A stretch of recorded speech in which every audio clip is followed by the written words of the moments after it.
Le super mardi de Stu. Parce que souvenez-vous, nous avons bonifié les mardis de Stu cette année.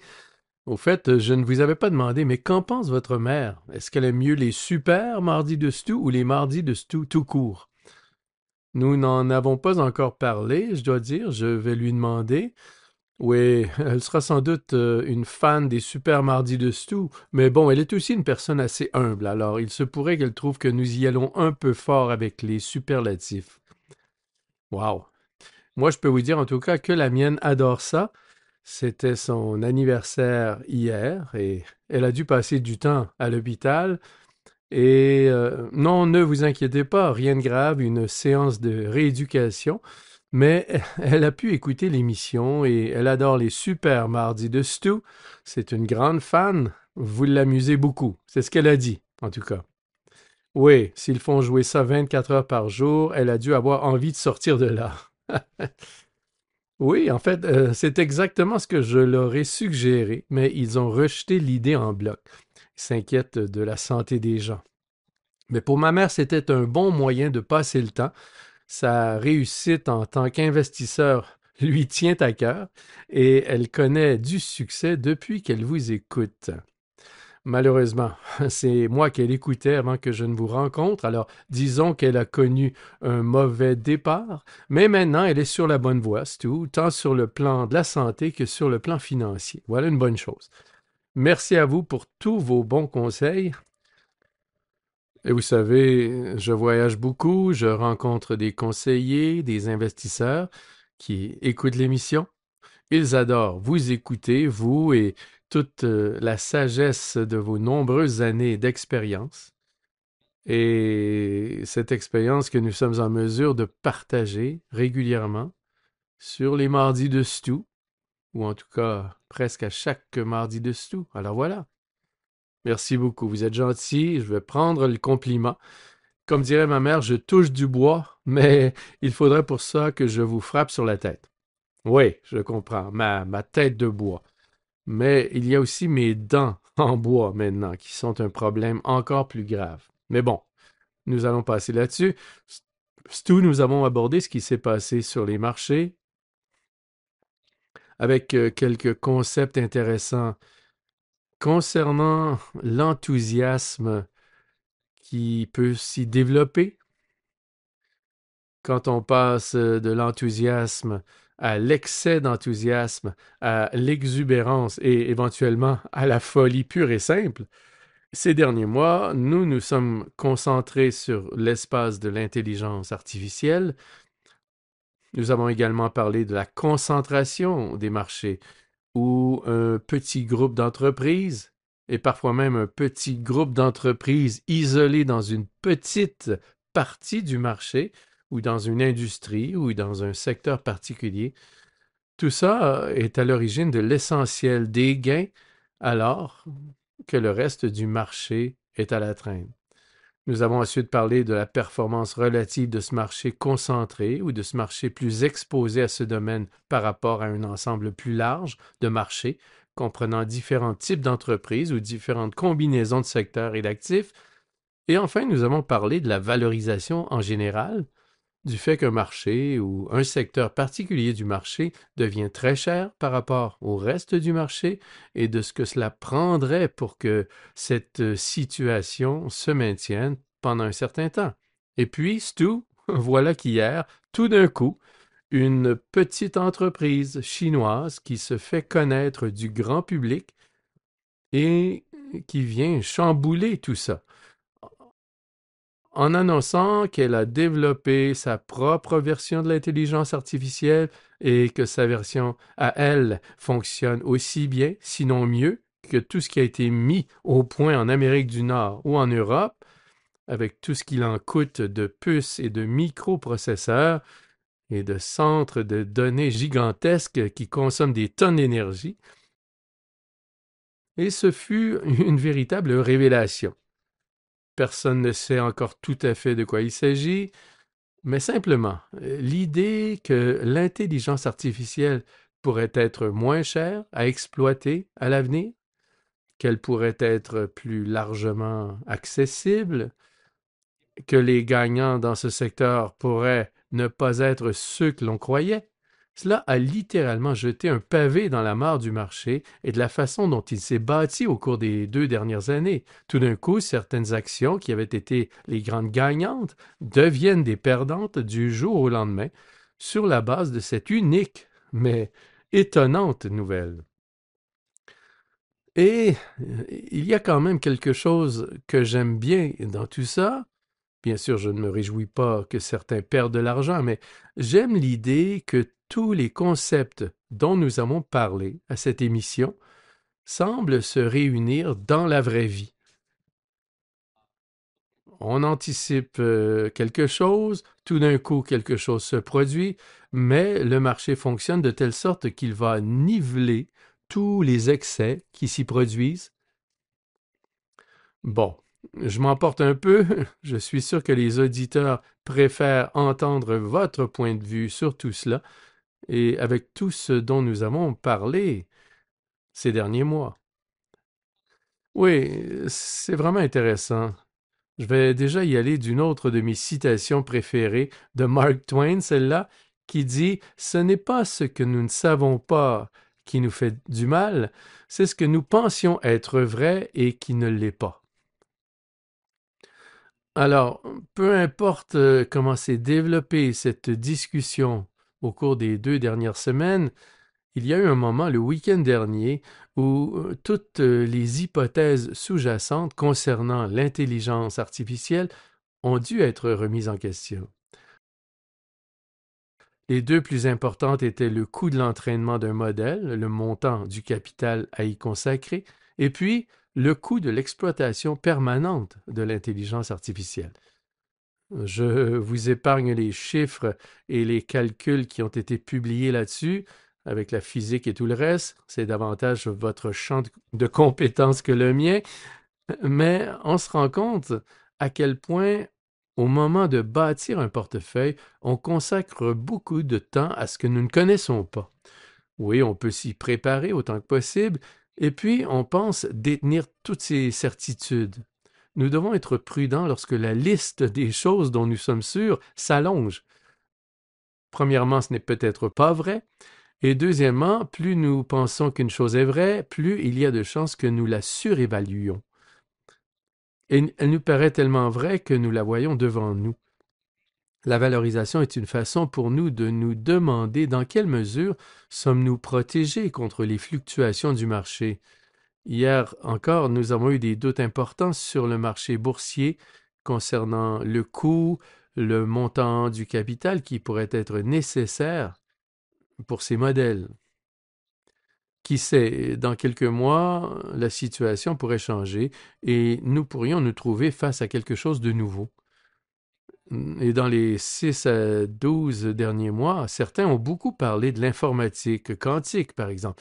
Et vous vous demandez si cela va vraiment changer les choses. Beaucoup de nouvelles données que personne ne savait précisément évaluer ou valoriser, mais il est certain que les derniers événements du week-end ont fait changer les gens d'avis. Cela s'est traduit par une baisse des valeurs du côté du matériel informatique.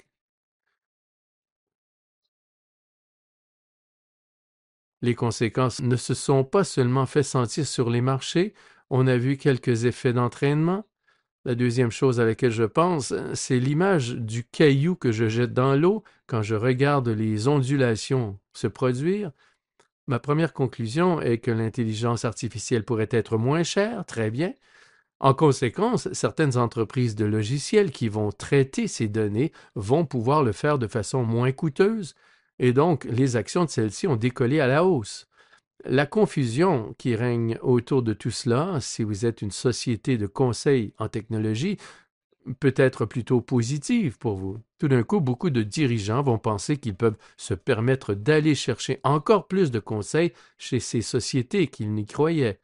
D'un point de vue, disons, négatif, il y avait eu beaucoup d'enthousiasme autour de la refonte des réseaux électriques nord-américains. Cela pourrait aussi se répercuter sur la décarbonisation.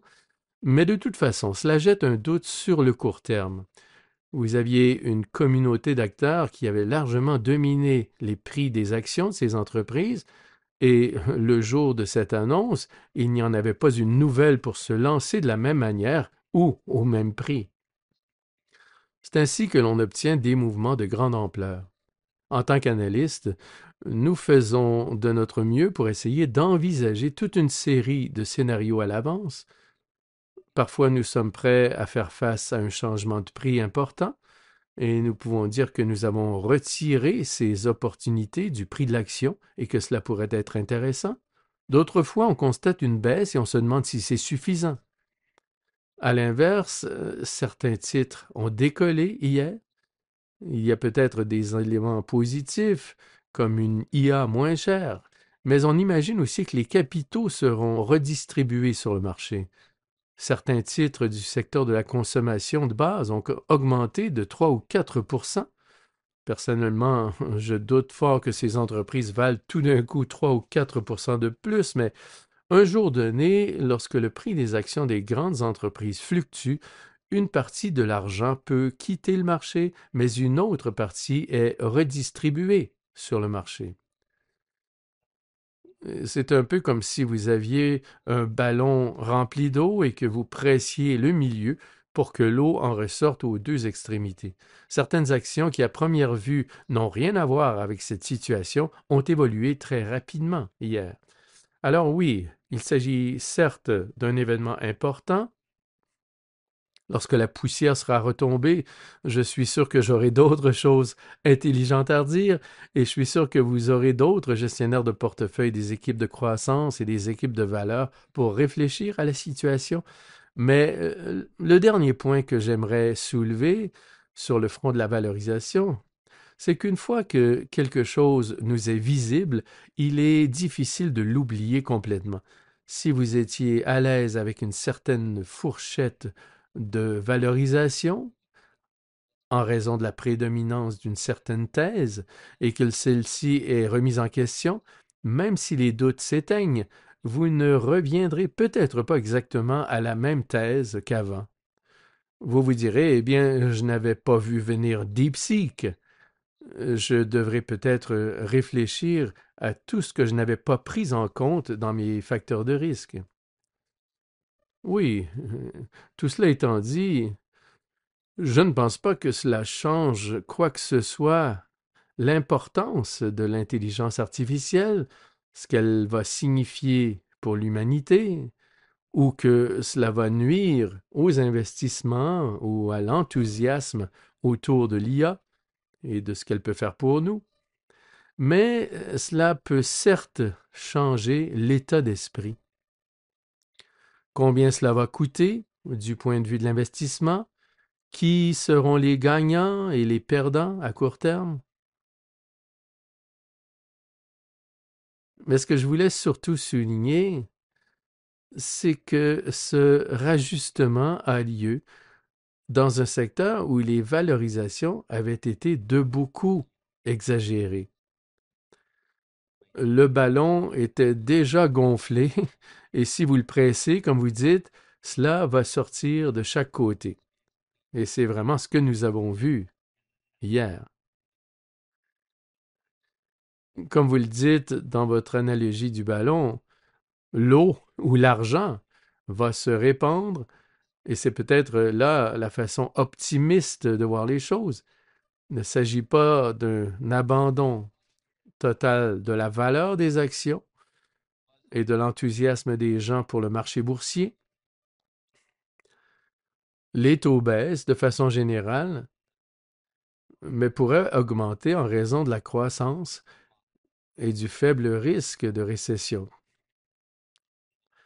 L'argent se retrouve ailleurs, dans d'autres secteurs, et c'est plutôt sain que de voir les choses se répartir alors qu'elles ont été si concentrées pendant un certain temps. Je pense que c'est vrai. Les jours comme hier, vous regardez ce que vous détenez dans votre portefeuille et pour certaines actions, vous vous dites que vous n'avez pas vu ça venir. Et pour d'autres, vous vous dites que c'est génial, que vous n'auriez pas cru celle-là aussi utile. Au fond, cela nous rappelle l'importance d'avoir un portefeuille. Vous essayez de vous exposer à une variété de résultats. Et lorsque nous pensons au plan financier, nous pensons à la capitalisation sur de longues périodes. Cela signifie qu'un portefeuille doit comporter des éléments variés. Cela signifie qu'il y aura parfois des actions qui baisseront et qu'il y aura beaucoup d'actions qui vont monter. Il s'agit d'essayer d'exposer son portefeuille à des options positives au fur et à mesure qu'elles se présentent au fil du temps. Voilà à quoi nous avons pensé hier. Il y aura toujours de ces grands parleurs férus de valorisation qui viendront les jours comme hier donner la leçon à tout le monde, et ils l'ont fait de tout temps. Ce n'est pas comme s'ils avaient été haussiers jeudi et qu'ils étaient devenus baissiers vendredi. Il faut reconnaître que les résultats d'une entreprise donnée peuvent être très diversifiés. Mais je possède un portefeuille d'entreprise et que je me dis que cette valorisation me convient par rapport au scénario à envisager et que j'accumule des options positives pour chacune des actions de mon portefeuille, alors les chances que cela se produise au fil du temps sont plutôt bonnes. Je dois aussi m'assurer que je ne suis pas exposé à un scénario unique parce que ces 2 derniers mois, en tenant compte ou non de tous les bruits environnants, ce que l'on sait, c'est que l'éventail des résultats est plus large. Alors voilà ce qu'il en est. Mais la journée d'hier n'est au fond pour nous qu'une journée de travail comme une autre, même si à première vue, il semblerait que non. Oui, ce que nous essayons de faire à cette émission, c'est d'éduquer. Nous voulons que les gens réussissent à investir. On fait tous des erreurs à un moment ou à un autre. Et on vit tous en société, alors on est dépendant des autres. Je suis avec des amis et ils me disent, tu devrais voir cette action que j'ai achetée, je viens d'y mettre tout mon argent et c'est parti pour la gloire. De mon côté, je me dis, pourquoi diable est-ce que je n'y ai pas pensé moi-même? Si seulement j'avais un aussi bon portfolio que le sien avec toutes ces super entreprises, ou bien si j'avais quelqu'un pour mieux gérer mon portefeuille. Ou bien je devrais mettre tout mon argent dans cette entreprise au lieu de le répartir et de le diversifier avec le soi-disant bon niveau de risque et un plan financier qui me permette de savoir ce dont j'ai besoin pour arriver là où je veux aller. C'est ce que ce portefeuille devrait pourtant faire, voire mieux encore. Car après tout, Stu est un homme très intelligent, son équipe est très bonne, et ils font un excellent travail de gestion de l'argent. Une journée comme celle d'hier nous rappelle qu'il y a une raison pour laquelle vous n'avez pas 100% de votre argent au même endroit. Il y a une raison pour laquelle vous n'en avez qu'une partie. Bien sûr, vous voulez vous assurer, comme vous l'avez dit, que vous avez des industries émergentes, un potentiel de croissance, mais vous voulez aussi avoir certaines de ces autres choses qui, à un moment donné, pourraient être celles sur lesquelles vous aimeriez placer tout votre argent. Aujourd'hui, ce n'est pas celle-ci, c'est l'autre, mais un jour viendra où ce sera elle, et alors vous allez vous réjouir. C'est l'idée d'avoir un portefeuille.